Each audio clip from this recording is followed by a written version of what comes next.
अस्सलाम वालेकुम, क्या आप लोग खैरियत से हैं, ठीक ठाक हैं? Welcome to the show. बहुत सारे खाने हमने आपके साथ शेयर किए, मुख्तलिफ दुनिया की रेसिपीज़। फार ईस्ट बड़ा मज़े का खाने होते हैं, इसमें ख़ास तौर पे थाईलैंड तो सर फहरिस्त है। उसके अलावा चाइना बड़ा मशहूर है, ज़ाहिर बात है। वियतनाम बड़ा मशहूर है और वियतनाम के खाने बहुत मज़े के मिलते जुलते हैं। ऐसे नहीं है कि बिल्कुल ही ज़मीन आसमान का फ़र्क हो फार ईस्टर्न खानों में, लेकिन हर एक का अपना थोड़ा थोड़ा सा डिफरेंट स्टाइल है। फ़िलिपीन के खाने बड़े मज़े के। आज जो हम बना रहे हैं बड़ा मज़े का वियतनामीज़ शेकिंग बीफ कहलाता है और बहुत डिफरेंट किस्म की रेसिपी। और ये चावलों के साथ भी खा सकते हैं, अगर आप नूडल्स बॉईल कर लें उनके साथ भी खा सकते हैं। एज़ इट इज़ भी बड़ी मज़े की है।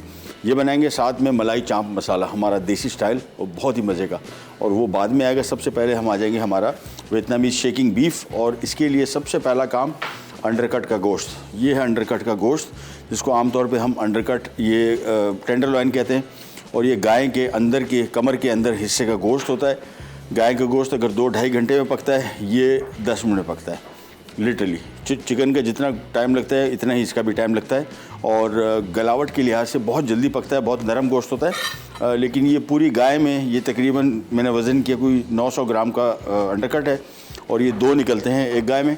तो समझने को 2 मन की गाय में भी 2 किलो गोश्त। इसी वजह से इसका ढूंढना थोड़ा मुश्किल काम होता है। लेकिन अगर आप अपने कसाई को जहाँ से आप गोश्त लेते हैं उनको पहले से फ़ोन करके बता दें कि यार अंडरकट रख लो, तो फिर वो रख लेते हैं। अदरवाइज़ मुख्तलिफ़ किस्म के जो रेस्टोरेंट को सप्लाई देते हैं गोश्त की, वो पहले से उठा लेते हैं, यानी बहुत कम जगहों पे आपको मिलता है। तो करना ये है कि सबसे पहले हमने इसकी कटिंग की। इसका ये हेड होता है, ये इसको रिमूव कर दिया। फिर इसके ऊपर पतली सी एक झिल्ली होती है, ये झिल्ली हमने उतारी। ये देखें बिल्कुल साफ़, तो आपके पास पूरा नीट क्लीन अंडरकट आ गया। अच्छा, ये है पट्ठा, ये बिल्कुल नहीं गलता, लिहाजा इसको निकालना ज़रूरी है। मैं इसकी थोड़ी सी चर्बी कम कर दूं पहले। और ये मैंने काफ़ी दफ़ा पहले भी आपको कटिंग इसकी दिखाई है, बार बार मैं इसमें से दिखाता हूँ ताकि घर बैठे आप इसको साफ़ सुथरा बना सकते हैं। एक और बड़ा मसला, जब आप गोश्त लेने जाते हैं तो अमूमन ये आपको सिरलॉइन स्टेक भी दे देते हैं। सिरलॉइन का गोश्त जो है ये चाँप का गोश्त है। चाँप के अंदर जो गोश्त होता है गाय का, लेकिन वो सख्त है। बाहर मुल्कों में नहीं, बाहर मुल्कों में इसकी अफजाइश ऐसी होती है गाय की कि वो नॉर्मली सारा गोश्त नरम होता है, लेकिन पाकिस्तान में सिरलॉइन स्टेक भी जो है वो सख्त होता है। सो इसको हमने यहाँ पे उल्टा करके रख दिया। अब हमने सिंपली इसको सेंटर में इस तरह काट के, और हल्का सा जब एंड तक आए तो फिर आपने छुरी तेज़ नहीं चलानी। तो देखिए पट्ठा आपका एक्सपोज हो गया। जैसे एक्सपोज हुआ ये पूरा खींच दिया।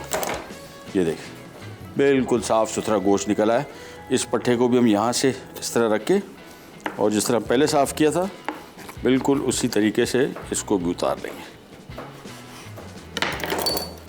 इसके बाद ये देखें गोश्त नीट क्लीन आ गया।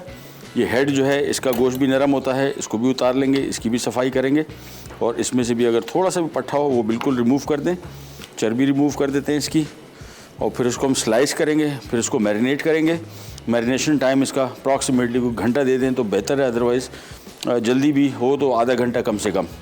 और इसको हमने इस तरह अगेंस्ट द ग्रेन, यानी इसकी जो मसल्स हैं ऐसे लंबाई में हैं, तो हमने इसको अक्रॉस काटना है। देखें ये गोश्त का जो टुकड़ा है, ये फॉर एग्जांपल ये ले लिया हमने, तो ये देखें ये इसको हमने ऐसे काटा। ये गोश्त के जो मसल्स हैं ऐसे जा रहे हैं, हमने इसको अगेंस्ट काटना है सारा और स्लाइस कर लेने हैं। देखें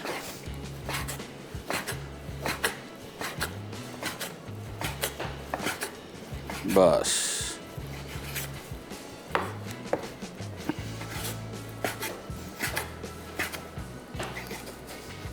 अच्छा, इसमें थोड़ा बहुत भी अगर पट्ठा आ रहा हो ज़रूर रिमूव करें, क्योंकि वो बिल्कुल नहीं गलेगा। लिहाजा पट्ठे जो है इसमें से आपने सारा साफ़ कर लेने हैं। ये आ गया सारा गोश्त। पहले काट लेंगे, फिर इसको करेंगे मैरिनेट, फिर इसका एक विनेग्रेट बनेगा, और वो क्या चीज़ है वो भी आपको दिखाते हैं। फिर इसके मज़ीद काम की तरफ आते हैं। बीफ पहले सारा कट जाए।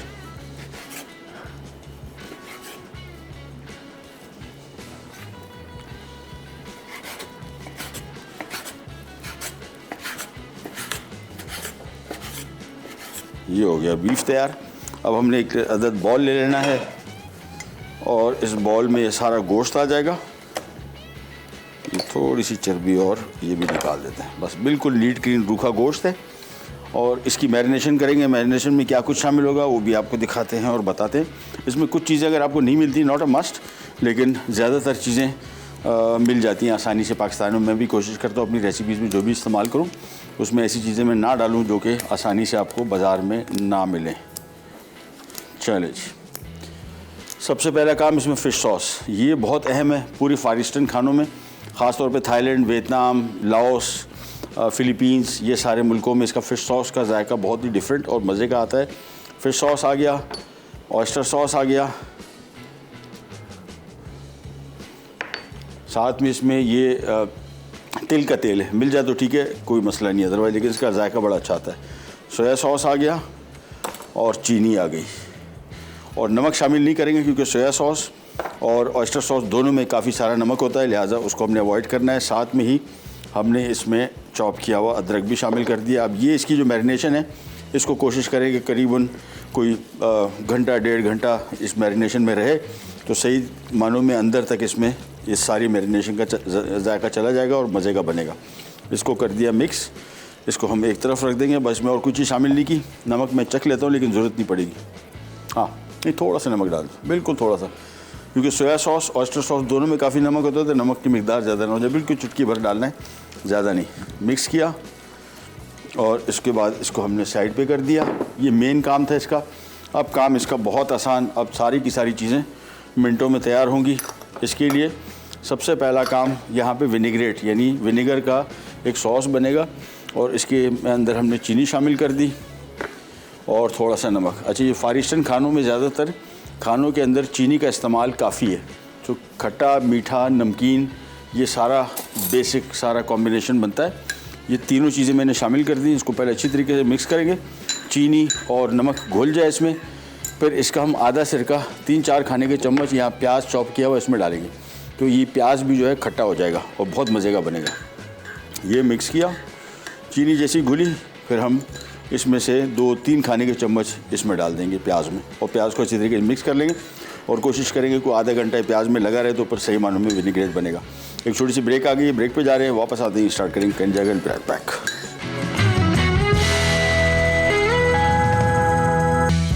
वियतनामीज शेकिंग बीफ मैरिनेट करने के अज्जा। बीफ अंडरकट आधा किलो, अदरक 2 खाने के चमचे, चीनी 1.5 खाने का चमचा, ऑयस्टर सॉस 2 खाने के चमचे, फिश सॉस 1 खाने का चमचा, तिल का तेल 1 खाने का चमचा, सोया सॉस 1 चाय का चमचा, बारीक कटी प्याज 1 अदद। विनेग्रेट के लिए सिरका आधा कप, चीनी 1.5 खाने का चमचा, नमक आधा खाने का चमचा। डिपिंग सॉस के अज्जा: नींबू का रस 1 से 2 कतरे, नमक आधा चाय का चमचा, ताज़ा कुटी काली मिर्च आधा चाय का चमचा, टमाटर 2 अदद, तेल हस्बे ज़रूरत।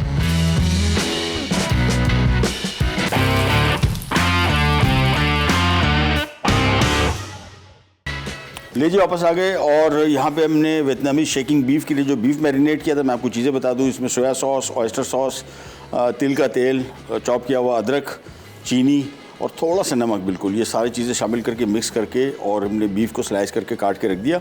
घंटा भी रख देंगे, आधा घंटा भी रख देंगे, बेहतर फ्लेवर आ जाएगा।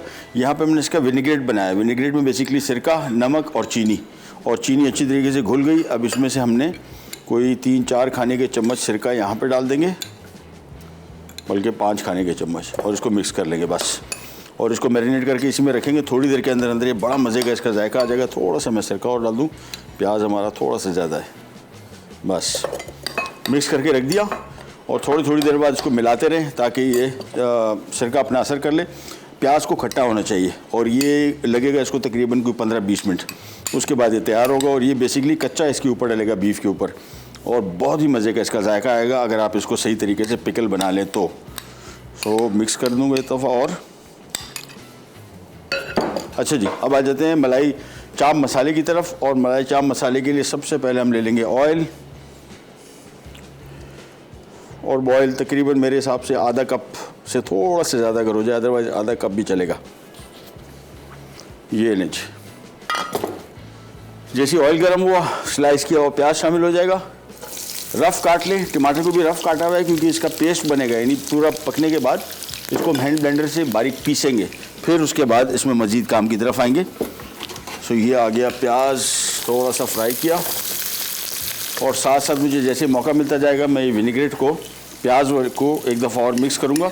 जहन में रखना है इसको खट्टा होना है, और खट्टा होने के लिए इसको आपने कोशिश करनी है कि थोड़ी देर बाद एक आध दफ़ा इसका कलर चेंज हो जाएगा, बस इसकी निशानी है। यानी भी आपको थोड़ा ज़रा ये ऑलमोस्ट हल्का सा ब्लू कलर नज़र आ रहा है, ये बहुत लाइट ब्लू हो जाएगा। तो इसकी निशानी है कि बस इसने काम शुरू कर दिया। और वैसे ही चॉप्ड है, इसको 15-20 मिनट से ज़्यादा टाइम नहीं लगेगा विनेग्रेट होने में, बल्कि पिकल होने में। वापस यहाँ पे आते हैं और प्याज को करते हैं फ्राई।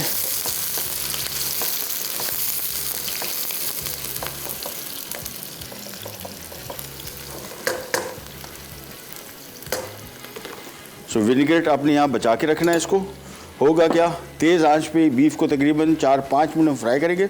ऊपर से ये चॉप किया हुआ प्याज आएगा, टमाटर को वेजेस में काट लेंगे, लेमन साथ में आएगा, काली मिर्च ऊपर से डलेगी और ये जो हमने विनेग्रेट बनाया ये ऊपर से डलेगा।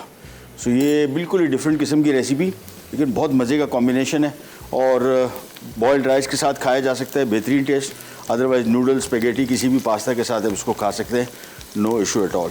प्याज को सबसे पहले कर रहे हैं फ्राई, हल्का सा कलर आना शुरू हो गया है। अब इसमें हम शामिल कर देंगे लहसुन, और लहसुन को शामिल करने के बाद इसको थोड़ा सा और फ्राई करेंगे। अब इसको बाय द टाइम लहसुन फ्राई होगा, प्याज में कलर आ चुका होगा। जैसे ही कलर आएगा फिर इसमें हम लाल मिर्च, हल्दी और साथ में टमाटर शामिल करेंगे। फिर 1-1.5 कप पानी शामिल करके, 1 कप आधा कप, ताकि टमाटर नरम हो जाए। फिर इसको 2 कप पानी शामिल करके ब्लेंड करेंगे, बिल्कुल इसका पेस्ट बनेगा। फिर हम इसके मज़ीद काम की तरफ आएंगे। तो इसको पहले फ्राई कर लिया। प्याज का पकना यहाँ पे ज़रूरी है, अदरवाइज़ अगर आप इसको प्याज नरम नहीं पड़ा, प्रॉपर पका नहीं, तो ये पकने के बाद इसका जो पेस्ट है ये दरदरा रहेगा, यानी दानेदार रहेगा, बिल्कुल स्मूथ पेस्ट नहीं बनेगा। ये भी और टमाटर बोथ, तो दोनों को हमने मुकम्मल तौर पे पकाना है। इसको फ्राई करते गए। अब आ गए इसमें टमाटर, साथ में हल्दी और साथ में लाल मिर्च। लाल मिर्च ध्यान में रखिएगा, थोड़ा कम ही रखिएगा, क्योंकि हरी मिर्च भी हम इस्तेमाल कर रहे हैं। कॉम्बिनेशन इतना होना चाहिए कि ज़्यादा तीखा ना हो जाए। इसको मिक्स किया और अब इसमें शामिल कर देंगे 1 कप पानी। 1 कप पानी में इसमें शामिल कर रहा हूँ। वैसे तो इसको आप ढक के रख सकते हैं, लेकिन हमें चूँकि थोड़ी जल्दी है तो हम इसको पानी शामिल कर देंगे। तो इससे क्या होगा कि टमाटर जल्दी नरम हो जाएगा। और इसका एक अदर ढक्कन हुआ करता था, हाँ ये आ गया।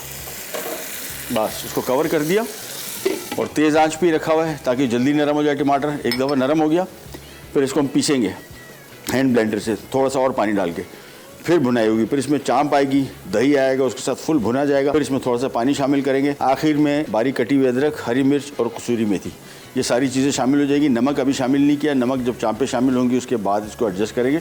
लेकिन यहाँ पर हमने ये देखें पानी इसमें से शामिल किया अगेन, ताकि टमाटर जल्दी नरम पड़ जाए और पानी इसका मुकम्मल हम खुश्क करेंगे। ये ग्रेवी इसकी बनेगी। चांपों में हमने पपीता, कच्चा पपीता पहले से लगा कर रखा हुआ है 2 से 3 घंटे। ये ज़रूरी है, क्योंकि या तो आप एक तरीका कर लें कि फिर इसकी वैसे गलावट जो पपीते से आएगी ना, बहुत मज़े की आएगी, कुकिंग टाइम भी बचेगा और गलावट की बड़ा मज़ा है इसका, स्मूथ बिल्कुल ऐसा होगा, मेल्ट इन योर माउथ इसका टेक्सचर आएगा। तो इसका बेहतर तरीका ये देखिए, पपीता, कच्चा पपीता इसके ऊपर लगा हुआ है, पीस के हमने इसमें लगा के रख लिया। 2 से 3 घंटे उसको हो चुके हैं, तो कुकिंग टाइम इसका लगभग कोई 20 मिनट के अंदर ये पक जाएगी। और अगर आप कच्चा पपीता नहीं लगाते फिर इसका कुकिंग टाइम 45-50 मिनट, जब तक चांप गले। वैसे चांप का कुकिंग टाइम इतना नहीं होता कंपैरेटिवली। बकरे के गोश्त में सबसे ज़्यादा जल्दी गलने वाली जो चीज़ है वो है ही चांप, अदरवाइज़ बाकी गोश्त होता है उसको थोड़ा सा ज़्यादा टाइम लगता है, इसको नहीं लगता। दही जब भी शामिल करेंगे पहले चख लें, अगर बहुत खट्टा है फिर इसका इस्तेमाल या तो आधा कर दें या बिल्कुल ना करें, क्योंकि ज़्यादा खट्टा दही जो है ये इसके जायके को यकसर तब्दील कर देगा। इतना अजीब सा जायका हो जाएगा कि आपको लगेगा कि इसने कुछ सिरका डाल दिया है लिटरली। तो दही या तो मैंने चखा है, अभी बिल्कुल बेहतरीन टेस्ट है इसका, लाइट खट्टा है, बहुत ज़्यादा खट्टा नहीं है। तो मैं जितनी क्वांटिटी लिखी हुई है रेसिपी कार्ड में उतनी ही मैं इसमें इस्तेमाल करूँगा। वापस कवर करते हैं, मैं आपको क्विक रिकैप दे दूँ चीज़ों का कि हमने क्या क्या इस्तेमाल किया। सबसे पहले हम आ जाते हैं वियतनामी शेकिंग बीफ की तरफ। अंडरकट जो था वो तकरीबन आधा-पौना किलो, 1 किलो था, सफाई वफाई के बाद पौना किलो रह गया। रेसिपी में आधा किलो है, आप आधा किलो यूज़ कीजिएगा। एक ब्रेक का टाइम आ गया, ब्रेक पे जाते हैं, वापस आएंगे, मैं आपको क्विक रिकैप इसका दूंगा और उम्मीद है कि ये भी गल चुका होगा। इसको हम ग्राइंड करेंगे, फिर इसमें मज़ीद चांपे शामिल करेंगे। कहीं जाएगा peanut pack. Vietnamese shaking beef marinate करने के अज्जा। बीफ अंडरकट आधा किलो, अदरक 2 खाने के चमचे, चीनी 1.5 खाने का चमचा, ऑयस्टर सॉस 2 खाने के चमचे, फिश सॉस 1 खाने का चमचा, तिल का तेल 1 खाने का चमचा, सोया सॉस 1 चाय का चमचा, बारीक कटी प्याज 1 अदद। विनेग्रेट के लिए सिरका आधा कप, चीनी 1.5 खाने का चमचा, नमक आधा खाने का चमचा, डिपिंग सॉस के अज्जा, नींबू का रस 1 से 2 कतरे, नमक आधा चाय का चमचा, ताज़ा कुटी काली मिर्च आधा चाय का चमचा, टमाटर 2 अदद, तेल हस्बे ज़रूरत।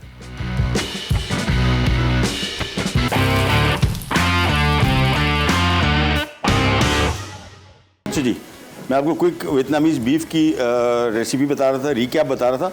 हमने बीफ इसमें लिया और उसको अंडरकट का गोश्त था, उसको स्लाइस करके इसमें हमने शामिल की चीनी 1.5 खाने के चम्मच, अदरक 2 खाने के चम्मच, ऑयस्टर सॉस 2 खाने के चम्मच, फ़िश सॉस, तिल का तेल 1 खाने का चम्मच, सोया सॉस 1 चाय के चम्मच, अगर डार्क सोया सॉस अगर लाइट है तो फिर 2 खाने के चम्मच, 1 टीस्पून भी इसमें काफ़ी अगर डार्क हो, हमारे पास डार्क था। और इसके बाद हमने सिंपली इसको लगा के छोड़ दिया है। आधा घंटा इसको हो चुका है। थोड़ी देर के अंदर इसको मैं पकाना शुरू करूँगा। इसका हमने पिकल्ड अनियन बनाया और हमने क्या किया, सिरका लिया, सिरका में हमने चीनी और नमक शामिल करके उसमें से आधा सिरका यहाँ पे डाल के इसको मैं हर थोड़ी देर बाद मिक्स कर रहा हूँ ताकि इसका जो ये प्याज है ये पिकल्ड हो जाए। बाकी जो हमने इसका मिक्स है वो बचा के रखा हुआ है, वो एंड में हमें चाहिए होगा। इसकी तरफ हम बाद में आएंगे। इसको हम साइड पे कर देते हैं और हम आ जाते हैं यहाँ पे मलाई चाप मसाले की तरफ। मलाई इसमें क्रीम नहीं है, दही से इसको हम क्रीमीनेस देंगे। आप चाहें तो इसमें एक पैकेट टेट्रा पैक का क्रीम भी शामिल कर सकते हैं, या घर में जो हम दही और दूध से ऊपर जो मलाई जमा करते हैं वो भी इसमें शामिल कर सकते हैं। यहाँ पे हम आ जाते हैं और ऑयल लेने के बाद प्याज पहले फ्राई किया, फिर इसमें लहसुन शामिल किया, उसको फ्राई किया, फिर इसमें हमने शामिल किया हल्दी, लाल मिर्च और फिर टमाटर, और फिर तकरीबन 1.5 कप 2 कप पानी शामिल करके हमने इसको इतना पकने रख दिया कि टमाटर इसमें गल जाए। मेरे हिसाब से अब इसमें टमाटर गल चुका, तो हम इसमें थोड़ा सा और पानी शामिल करेंगे, ज़्यादा नहीं। चूल्हा मैं कर रहा हूँ बंद और ये आ गया हमारे पास इसका हैंड ब्लेंडर, और अब इसको हमने पीसना है। और पीसने के लिए मशीन की ऑन। आप चाहें तो इसको एज इट इज़ भी रख सकते हैं, लेकिन ये स्मूथ पेस्ट बड़ा अच्छा आएगा इसका। सो इसको पीसते जाएंगे।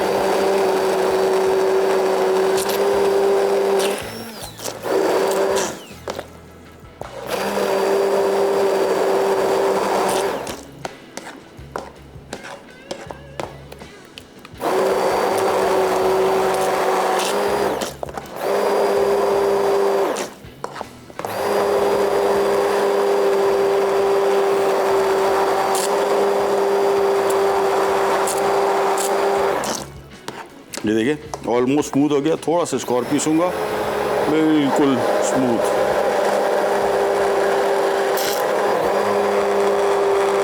बस अच्छा जी, अब ये आ जाएगा चूल्हे पे वापस।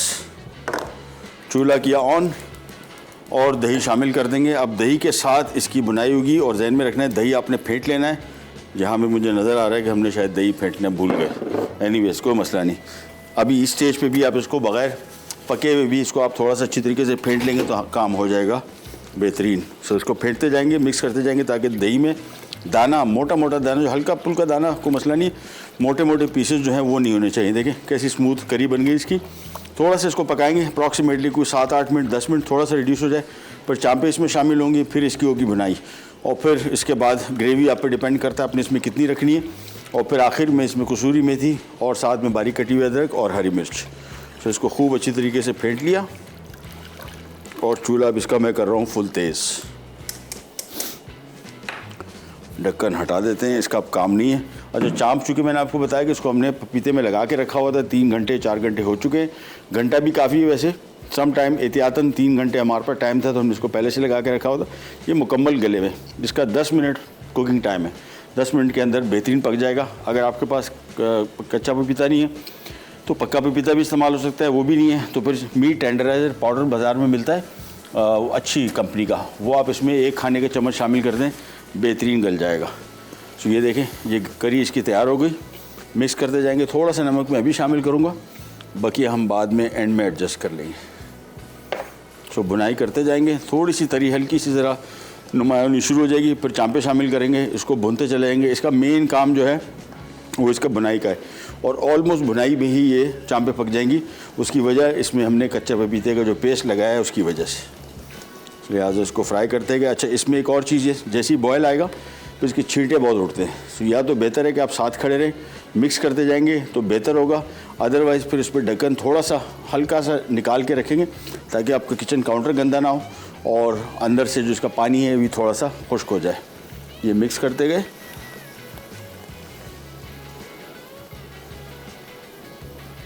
ये देखिए अब बॉईल हो रहा है आराम से। इसको इसी तरह हमने बॉईल करते रहना है और मीन टाइम हम एक और काम भी कर सकते हैं, बल्कि नहीं अभी इधर ही रहते हैं क्योंकि ये वाला जो काम है बीफ का ये मिनटों में तैयार होगा। इसको बिल्कुल आखिरी सेगमेंट में पकाएंगे। आप देखेंगे 5 मिनट के अंदर कंप्लीट डिश तैयार हो जाएगी। इसके जो टमाटर हैं ये ऑप्शनल है आपके पास। वैसे इसका टेस्ट बड़ा अच्छा आता है। अगर मैं इसको वेजेस में काट दूँ तो मैं इसको ऑलरेडी काट के अपने पास रख लेता हूँ ये इस तरीके से।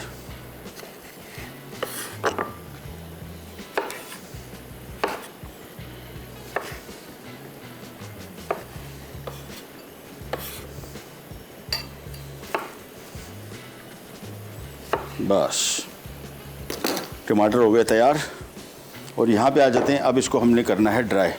अभी बहुत पानी है, इसको काफ़ी हद तक खुश्क होना है, यानी जितनी क्वांटिटी आपको नज़र आ रही है ये लिटरली हाफ़ रह जाएगा। उसके बाद हम इसमें चांपे शामिल करेंगे और फिर इसी चांपों को शामिल करने के बाद इसके साथ इसकी भुनाई करेंगे। बाय द टाइम इसका रिड्यूस होगा पानी, ऑलमोस्ट चांप पक चुकी होगी। वजह उसमें हमने जो कच्चा पपीता लगाया है वो, लेकिन यहाँ पर भी पानी बहुत ज़्यादा है तो हमने इसको मिक्स करते जाएंगे। फुल तेज़ आंच रखी हुई, अभी जलेगा नहीं बिल्कुल। नॉन स्टिक पैन भी है, उसके अलावा भी पानी ज़्यादा होने की वजह से कोई जलने के चांसेस नहीं। और मैंने आपको बताया मलाई चांप मसाला जो है, इसको बेसिकली मलाई जो क्रीमीनेस है वो दही से भी बड़ी अच्छी आती है। लेकिन अगर आप चाहते हैं इसमें एक पैकेट 200 ml का टेट्रा क्रीम का और टेट्रा मिल्क का क्रीम का वो इसमें शामिल कर दें, अच्छा खासा क्रीमी हो जाएगा। अच्छा जी, ये अभी इसमें पानी है काफ़ी सारा, लेकिन मैं कोशिश ये करूँगा थोड़ा सा इसको और रिड्यूस कर लूँ, फिर चांपे शामिल करेंगे। और हमारे पास एक छोटी सी ब्रेक भी आ गई, ब्रेक पे जाते हैं वापस आएंगे तो जब हम यहाँ पे देखेंगे तो ये रिड्यूस हो गया होगा क्वांटिटी तक ऑलमोस्ट हाफ़। फिर चांपे शामिल करके इसको थोड़ा सा पकाएंगे और एंड में हरी मिर्च, बारीक कटी हुई अदरक, कसूरी मेथी बिल्कुल एंड में डालेंगे और ये बहुत ही मज़े का मलाई चाप मसाला हो जाएगा तैयार। कहीं नहीं जाएगा, विल बी राइट बैक। मलाई चाप मसाला अज्जा: कच्चे पपीते का पेस्ट 3 खाने के चमचे, मटन चॉप्स 1 किलो, दही 2 कप, प्याज स्लाइस 1 अदद बड़ी, लहसुन 1 खाने का चमचा, अदरक स्लाइस 3 खाने के चमचे, नमक 1 चाय का चमचा, कसूरी मेथी 1 खाने का चमचा, तेल आधा कप, टमाटर 4 पीसेस, पिसी लाल मिर्च 1 खाने का चमचा, हल्दी 1 चाय का चमचा, हरी मिर्च स्लाइस 5 अदद।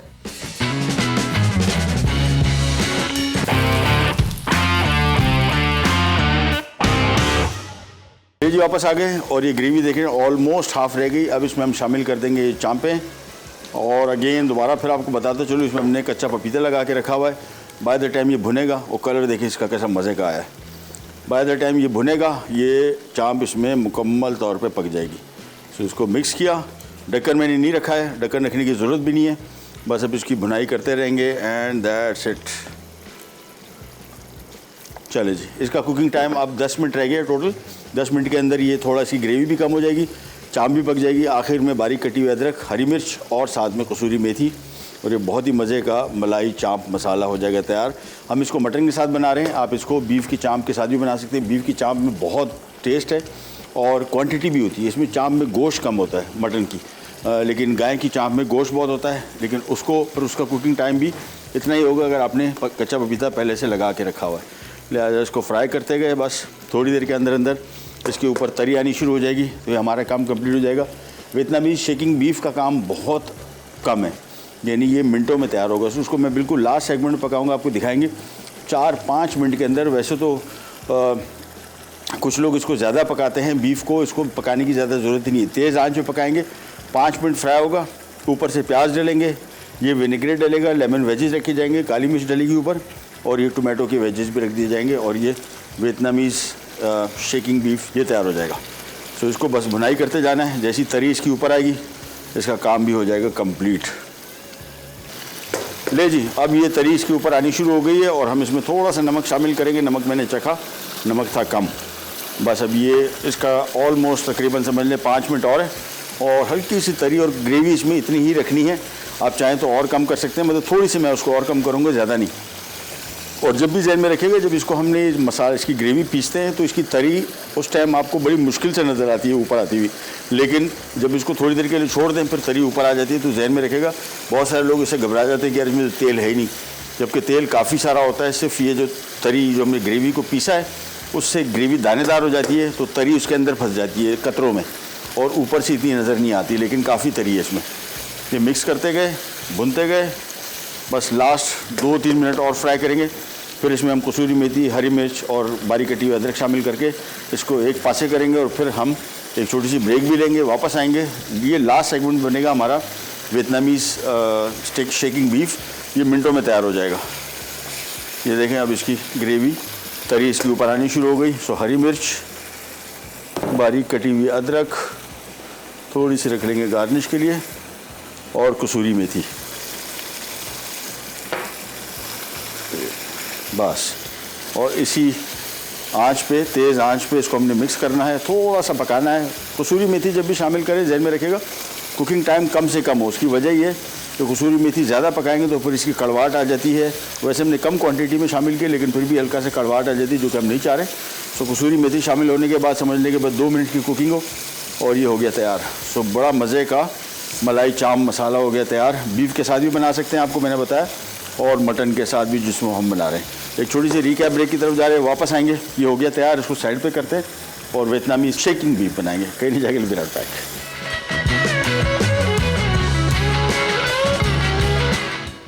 मलाई चाप मसाला अज्जा: कच्चे पपीते का पेस्ट 3 खाने के चमचे, मटन चॉप्स 1 किलो, दही 2 कप, प्याज स्लाइस 1 अदद बड़ी, लहसुन 1 खाने का चमचा, अदरक स्लाइस 3 खाने के चमचे, नमक 1 चाय का चमचा, कसूरी मेथी 1 खाने का चमचा, तेल आधा कप, टमाटर 4 पीसेस, पिसी लाल मिर्च 1 खाने का चमचा, हल्दी 1 चाय का चमचा, हरी मिर्च स्लाइस 5 अदद। तरकीब: तेल गर्म करके प्याज फ्राई करें, फिर इसमें लहसुन डाल के फ्राई कर लें। उसके बाद हल्दी, टमाटर और पिसी लाल मिर्च डाल के फ्राई कर लें। फिर 2 कप पानी मिला के ब्लेंड कर लें। अब चॉप्स को कच्चे पपीते से 1 घंटा मैरिनेट कर लें। फिर टमाटर का मिक्सचर खुश्क करके दही मिलाकर पकाएं और चॉप्स में शामिल कर दें। अब नमक डालकर 5 मिनट पकाएं। आखिर में कसूरी मेथी, अदरक और हरी मिर्च मिलाएं और 2 मिनट पकाकर सर्व कर दें। Vietnamese shaking beef. Beef marinate करने के अज्जा: बीफ अंडरकट आधा किलो, अदरक 2 खाने के चमचे, चीनी 1.5 खाने का चमचा, ऑयस्टर सॉस 2 खाने के चमचे, फिश सॉस 1 खाने का चमचा, तिल का तेल 1 खाने का चमचा, सोया सॉस 1 चाय का चमचा, बारीक कटी प्याज 1 अदद। विनेग्रेट के लिए सिरका आधा कप, चीनी 1.5 खाने का चमचा, नमक आधा खाने का चमचा। डिपिंग सॉस के अज्जा: नींबू का रस 1 से 2 कतरे, नमक आधा चाय का चमचा, ताज़ा कुटी काली मिर्च आधा चाय का चमचा, टमाटर 2 अदद, तेल हस्बे ज़रूरत। तरकीब: गोश्त में अदरक, ऑयस्टर सॉस, फिश सॉस, तिल का तेल, चीनी और सोया सॉस मिक्स करके आधे घंटे के लिए मैरिनेट करें। फिर नमक और चीनी को सिरके में मिलाकर विनेग्रेट तैयार करें। अब प्याज को बारीक काटें और इसमें 2 से 3 खाने के चमचे विनेग्रेट डालकर 10 मिनट फ्रिज में रख दें। अब सर्विंग प्लेटर में टमाटर सेट करें। फिर तेज आंच पर 2 खाने के चमचे तेल गर्म करके इसमें गोश्त पकने दें। जब वो एक तरफ से पक जाए तो पलटकर पकाएं। फिर गोश्त को सर्विंग प्लेटर में निकाल लें। अब इसमें विनेग्रेट के 3 से 4 खाने के चमचे शामिल करके अचारी प्याज ऊपर डालें। आखिर में नींबू का रस, नमक और काली मिर्च डालकर सर्व कर दें।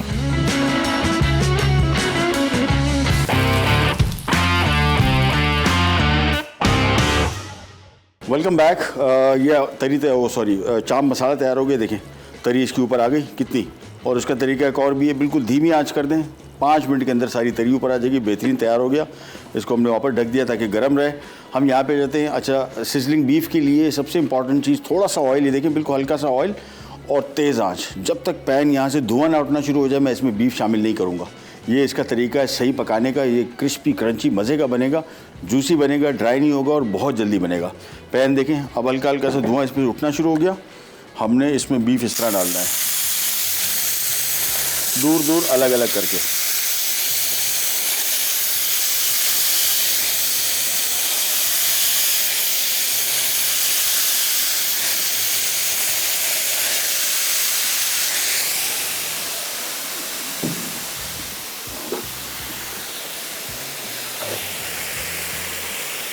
अच्छा जी, चम्मच नहीं चलाना है, आंच बिल्कुल कम नहीं करनी है।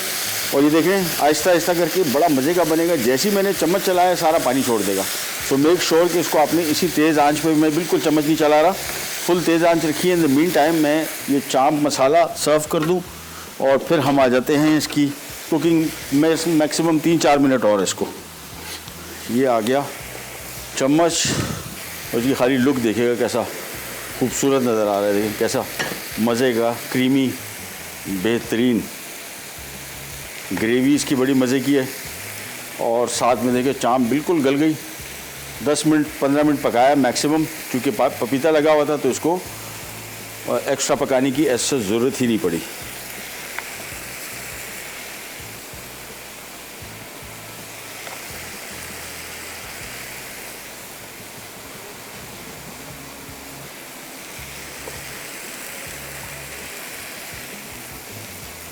ये लीजिए सारा का सारा हो गया तैयार।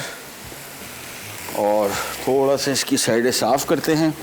हल्का सा बारीक कटा हुआ अदरक हमने बचा के रखा हुआ था, ये आ गया।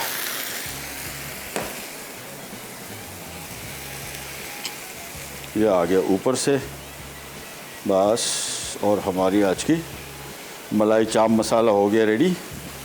इसको करते हैं यहाँ पे और हम आ जाते हैं हमारा सिजलिंग बीफ की तरफ। शेकिंग बीफ, मैं हमेशा इसको सिजलिंग कह रहा हूँ, आई डोंट नो व्हाई। ये देखें मिक्स किया, देखिए पानी इसमें बिल्कुल हल्का सा छोड़ा हुआ है, इतना नहीं है। तो मिक्स किया, दोबारा फिर फैला दिया और इतनी ही देर में पकेगा। ज़्यादा देर पकाया तो ये ड्राई हो जाएगा, मज़े का नहीं रहेगा। बहुत सारे लोग, जब भी मैं ये अंडर का टेंडर लाइन पकाता हूँ, कुछ लोगों का ख्याल होता है कि यार ये कच्चा ना रह जाए। बिल्कुल बेहतरीन पकता है। ये गाय का वो वाहिद हिस्सा है गोश्त जिसको 10 मिनट से ज़्यादा नहीं लगते। ये मिक्स किया और राइस के साथ बहुत बेहतरीन लगेगा। अदरवाइज सिंपल इसको नूडल्स, स्पेगेटी या कोई सा पास्ता के साथ भी आप सर्व कर सकते हैं। ये हो गया तैयार। बस इसको हम साइड पे करते हैं, जगह थोड़ी सी साफ़ कर लेते हैं। ये आ गया प्लेटर और ये आ गया बीफ।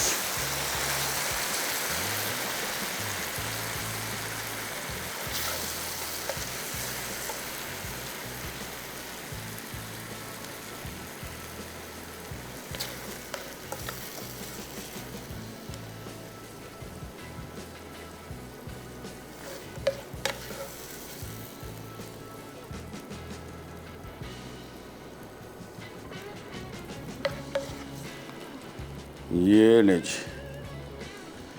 ये अभी इसका काम बाकी है थोड़ा सा। अभी आपको बताते हैं क्या डालेगा इस पर। ये बीफ तैयार हो गया। ये इसके ऊपर पिकल्ड जो अनियंस थे ये आ गए। साथ में भी सर्व करते हैं, जिनको थोड़ा सा एक्स्ट्रा लेना हो वो भी डाल सकते हैं। और इसके बाद काली मिर्च और साथ में ये विनेग्रेट। ये दोनों आइटम, प्याज और ये विनेग्रेट, आपने एक्स्ट्रा साथ में रख देना है। जिसको चाहिए हो एक्स्ट्रा डाल सकते हैं। ये थोड़ा सा खट्टा भी है, लेकिन खट्टा मीठा नमकीन तीनों कॉम्बिनेशन है। ये लीजिए, ये आज का हमारा वियतनामीज़ शेकिंग बीफ हो गया रेडी। साइड इसकी थोड़ी साफ़ करते हैं एंड दैट्स इट। प्रोग्राम का टाइम भी हो गया ख़त्म। आपसे लेते इजाज़त। इंशाल्लाह अगले एपिसोड में दोबारा मुलाकात होगी इसी तरह की मज़ेदार और यूनिक रेसिपीज़ के साथ। तब तक के लिए अल्लाह हाफ़िज़।